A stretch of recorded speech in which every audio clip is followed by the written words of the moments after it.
World of edification में आप सबका फिर से स्वागत है। आज जो हम बात करने जा रहे हैं वो है री इशू ऑफ शेयर्स। मीन्स ऐसे शेयर की बात करेंगे जिसको कंपनी ने ऑलरेडी फॉरफिट कर रखा है, या तो अलॉटमेंट या कॉल या फिर दोनों का पैसा नहीं देने की वजह से कंपनी शेयर को फॉरफिट कर लेती है। कंपनी के पास राइट है कि अगर कोई शेयर होल्डर पैसा नहीं पे करता है अलॉटमेंट का या कॉल का या फिर दोनों का, तो उसको फॉरफिट कर सकती है। मीन्स शेयर होल्डर की जो मेंबरशिप है उसको कैंसिल कर दिया जाएगा और शेयर कैपिटल भी कैंसिल हो जाएगा और उस शेयर को कंपनी किसी और पर्सन को री इशू कर सकती है। इसी को री इशू ऑफ शेयर्स कहा जाता है। Shares can be reissued at par, at premium and at a discount. Shares को पार पर भी री इशू कर सकते हैं, मीन्स 10 रुपये वाले शेयर्स को 10 पे ही री इशू कर सकते हैं, एंड प्रीमियम पर भी कर सकते हैं। 10 रुपये वाले को 12 पर री इशू कर सकते हैं, एंड डिस्काउंट पर भी री इशू कर सकते हैं, मीन्स 10 रुपये वाले को 8 पे 7 पे कर सकते हैं। तो जब हम पार पे करेंगे तो जनरल एंट्री क्या हो जाएगी? Bank account debit to share capital account, ये जनरल एंट्री हो जाएगा। बीइंग 1000 शेयर, जो भी शेयर है being share reissued at par. And जब प्रीमियम पे करेंगे तो एंट्री हो जाएगा bank account debit to share capital account to securities premium account. यहाँ पर भी एंट्री हो जाएगी being share reissued at premium. यहाँ पर एक चीज़ याद रखना है कि जो amount already share forfeited account में है, जो हम जब्त कर लेते हैं जो अमाउंट को, उसको शेयर फॉरफिचर में डाल देते हैं, उसको यहाँ हम लास्ट में कैपिटल रिजर्व में ट्रांसफ़र कर देते हैं। एंट्री हो जाएगी share forfeiture account debit to capital reserve account. दोनों में अमाउंट सेम होगा, मतलब जो भी अमाउंट है ऑलरेडी फॉरफिचर में उसको हम ट्रांसफ़र कर देंगे। जब डिस्काउंट की बात आती है तो डिस्काउंट के लिए एक चीज़ है, लिमिट है कि आप है ना डिस्काउंट उतना ही देंगे जितना ऑलरेडी शेयर फॉरफिचर अकाउंट में बैलेंस है, उससे ज़्यादा नहीं दे सकते। For example 3000 already share forfeiture account में बैलेंस है, तो आप 2000 अगर डिस्काउंट दे दिए तो 3000 से ज़्यादा डिस्काउंट आप नहीं दे सकते हैं। सिंपल सी बात है कि जितना अमाउंट शेयर फॉरफिचर में है उससे ज़्यादा आप डिस्काउंट नहीं दे सकते हैं। तो एंट्री हो जाएगी bank account debit share forfeiture account debit to share capital account. जो भी डिस्काउंट का अमाउंट है उतना से शेयर फॉरफिचर यहाँ पे डेबिट हो जाएगा। तो शेयर फॉरफिचर क्रेडिट होता है, तो जितना डिस्काउंट अमाउंट है उतना से डेबिट हो गया, तो उतना से मीन्स शेयर फॉरफिचर कम हो जाएगा। बाकी जो बचेगा उसको कैपिटल रिजर्व में ट्रांसफ़र कर दे। फॉर एग्ज़ाम्पल 1000 शेयर को फॉरफिट कर लिया गया है क्योंकि उसने अलॉटमेंट एंड कॉल का पैसा नहीं पे किया है। तो 1000 शेयर, उसका फेस वैल्यू था 10 रुपया। एप्लीकेशन पे 3 रुपया मांगा गया था उसने पे कर दिया था, एंड अलॉटमेंट पे 2 रुपया, and first and final call पे 5 रुपया उसने पे नहीं किया था, जिसकी वजह से उसके शेयर को फॉरफिट कर लिया जाता है। और जब इस शेयर को री इशू किया जाता है तो 8 रुपये पे री इशू किया जाता है। इसका मतलब कि री इशू एट डिस्काउंट है। एंड जनरली जो शेयर री इशू होता है वो डिस्काउंट पे होता है, क्योंकि आप सिंपल सी बात सोचिए कि जब आप मोबाइल ख़रीद के लाते हैं सुबह में और शाम में उसको बेचना चाहते हैं तो उस पर डिस्काउंट देना पड़ता है। तो ये शेयर है, पुराना है, जिसको पहले इशू किया गया था, अब री इशू कर रहे हैं, तो यहाँ पर उसको हम डिस्काउंट पे जनरली किया जाता है। तो उसी का एग्जांपल हम समझेंगे। तो सबसे पहले फॉरफिचर का एंट्री करेंगे, तो एंट्री हो जाएगा share capital account debit to share forfeiture account to share allotment account to share call account, first and final call account. Share capital में चला जाएगा 10,000, 1000 इंटू 10,000, एंड शेयर फॉरफिचर में जो पैसा हमने जब्त कर लिया है, जो डिफ़ॉल्टिंग शेयर होल्डर ने पे किया है, तो जो पे कर चुका है ऑलरेडी जो अमाउंट, उसको हम शेयर फॉरफिचर अकाउंट में डाल देंगे। तो अमाउंट हो जाएगा 1000 इंटू 3000, एंड शेयर अलॉटमेंट में 2 रुपया मांगा गया था, उसने पे नहीं किया था, तो 1000 इंटू 2000 शेयर अलॉटमेंट में, and 1000 into 5 first and final call पे 5000 चला जाएगा। तो ये हो गया शेयर फॉरफिचर का एंट्री।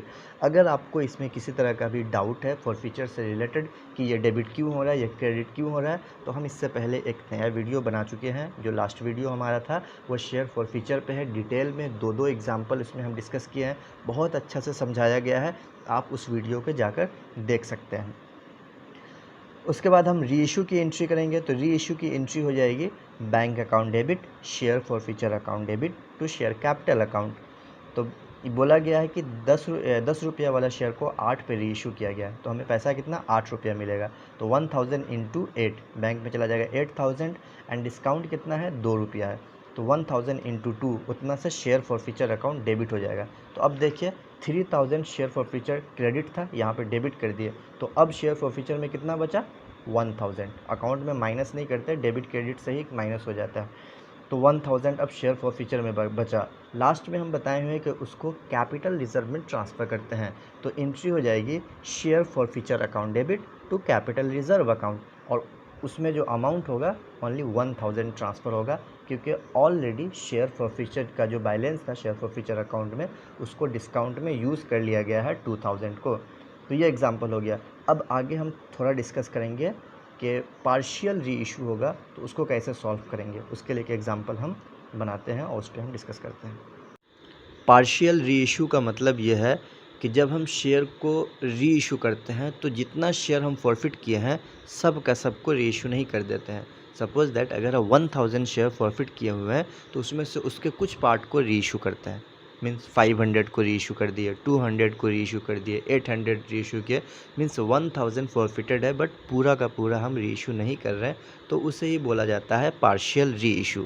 तो उसको एग्जांपल से समझते हैं कि 1000 शेयर, जो पिछला वाला एग्जांपल था हमारा, 1000 शेयर्स है, फेस वैल्यू उसका 10 रुपया था, उसके एप्लीकेशन का पैसा उसने सिर्फ दिया, बाकी अलॉटमेंट एंड कॉल का पैसा नहीं दिया। इसकी वजह से उसको हम फॉरफिट कर लिए थे।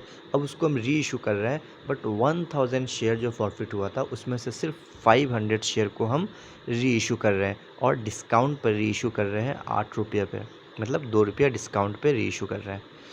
तो फॉरफीचर का एंट्री तो वही हो जाएगा जो हम किए थे। शेयर कैपिटल अकाउंट डेबिट में 10,000, शेयर फॉरफीचर में 3000 एंड शेयर अलॉटमेंट में 3000 एंड शेयर कॉल में 5000, शेयर अलॉटमेंट में 2000। तो एंट्री तो वही होगा, लेकिन यहाँ पे एक चीज़ याद रखना है कि शेयर फॉरफीचर में जो 3000 बैलेंस है वो 1000 शेयर का है, 1000 शेयर फॉरफिट हुआ है, लेकिन हम री इशू कितना कर रहे हैं 500। तो जब हम कैपिटल रिजर्व में ट्रांसफ़र करेंगे, या फिर हम जब उसको कैपिटल रिजर्व में ट्रांसफ़र करेंगे, या फिर हम उसको री इशू कर रहे हैं, तो री इशू करने के समय जो डिस्काउंट दिया जाता है, बोला गया है कि उतना ही डिस्काउंट दे सकते हैं जितना शेयर फॉरफिटेड अकाउंट में बैलेंस है। बट 3000 तो बैलेंस 1000 शेयर का है, और हम री इशू कितना कर रहे हैं सिर्फ 50%, 500। तो 50% 3000 का कितना होगा 1500। तो 1500 ही अमाउंट हम यूज़ कर सकते हैं एज ए डिस्काउंट, या फिर उसको कैपिटल रिजर्व में ट्रांसफ़र करना होगा। तो इसका अमाउंट कितना हुआ 500 शेयर का 1500, उसी को असल मेन समझना होता है। तो री इशू की एंट्री करते हैं हम लोग। बैंक अकाउंट डेबिट हो जाएगा share forfeiture account debit to share capital account, discount है ना 2 रुपये इसलिए। तो 500 इंटू 8 4000 चला जाएगा बैंक में, और 500 इंटू 2 डिस्काउंट का 1000 चला जाएगा शेयर फॉरफीचर अकाउंट में, टू शेयर कैपिटल अकाउंट में 5000 चला जाएगा, 500 इंटू 10। अब जब कैपिटल रिजर्व में ट्रांसफ़र करना है तो उससे पहले हमको निकालना पड़ेगा कि शेयर फॉरफीचर अकाउंट का बैलेंस कितना है इसके लिए। तो हमें अभी एक बताएं, सबसे पहला एग्जांपल कि परसेंटेज के बेसिस पे आप निकाल सकते हैं। 3 तरीका हम बताएंगे, वो 3 तरीका से आप निकाल सकते हैं। एक फार्मूला बेस्ड है, बाकी हम खुद से बनाए हैं, क्योंकि है ना कोई भी चीज़ को रट्टा मार के आप बनाने तो वो इम्पॉर्टेंट नहीं होता, वो याद भी नहीं रहेगा, इसलिए समझना इम्पॉर्टेंट है। तो सबसे पहला चीज़ कि आप देख लीजिए कितना परसेंटेज री इशू हुआ है। तो 50% री इशू हुआ, 1000 में से 500 री इशू हुआ है, 50%। तो शेयर फॉरफीचर का अमाउंट जितना है 3000, वो 1000 के लिए है, तो 500 के लिए 1500 होगा। तो परसेंटेज बेसिस पे आप ऐसे निकाल सकते हैं। दूसरा चीज़ ये है, तो 1500 में से 1000 यूज़ कर लिए हम यहाँ पे डिस्काउंट में, शेयर फॉरफीचर अकाउंट को डेबिट कर दिया, तो अब 500 सिर्फ कैपिटल रिजर्व में ट्रांसफ़र होगा। एक ये तरीका है। दूसरा है जो बुक में दिया हुआ रहता है, जो अप्रोच होता है, सारे कोचिंग वाले सारे टीचर्स बताते हैं, वो भी हम बता देते हैं आपको, कि नंबर ऑफ़ शेयर री issued divided by total forfeited share into total amount of share forfeiture account, ये फार्मूला है, इसके बेसिस पे आप निकालते हैं। तो देख लीजिए 500 री इशू किए हम लोग, divided by 1000 total forfeited share into total amount 3000। तो इसको भी आप कैलकुलेट कीजिएगा, तो ये निकलेगा आपका 1500। तो इस 1500 में से 1000 हम शेयर फॉरफिटेड अकाउंट में यूज़ कर लिए, 500 हो जाएगा ट्रांसफ़र। तीसरा चीज़ है कि जब हम ये निकालते हैं कि जितना पैसा हमें मिल चुका है उसी को शेयर फॉरफीचर अकाउंट में डालते हैं। तो 1000 शेयर और 3 रुपये हमको मिल चुका है, तो 1000 इंटू 3 3000 शेयर फॉरफिटेड अकाउंट में, तो वो 1000 के लिए। तो 500 के लिए कितना हो जाएगा, तो 500 इंटू 3 1500।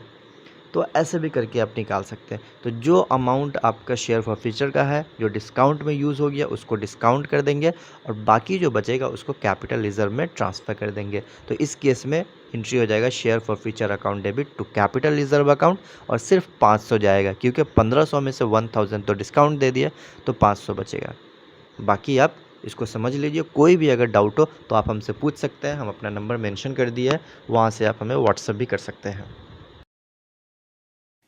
इस वीडियो को देखने के बाद आपको कैसा लगा वो हमें ज़रूर बताएं कमेंट सेक्शन में, और अगर आपको पसंद आया हो तो इसको लाइक करें, शेयर करें एंड हमारे चैनल को सब्सक्राइब कर दें, क्योंकि इन फ्यूचर जो भी वीडियोस हम डालेंगे आप उसे देख सकें।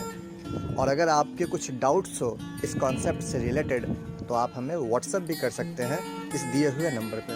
So thank you for watching.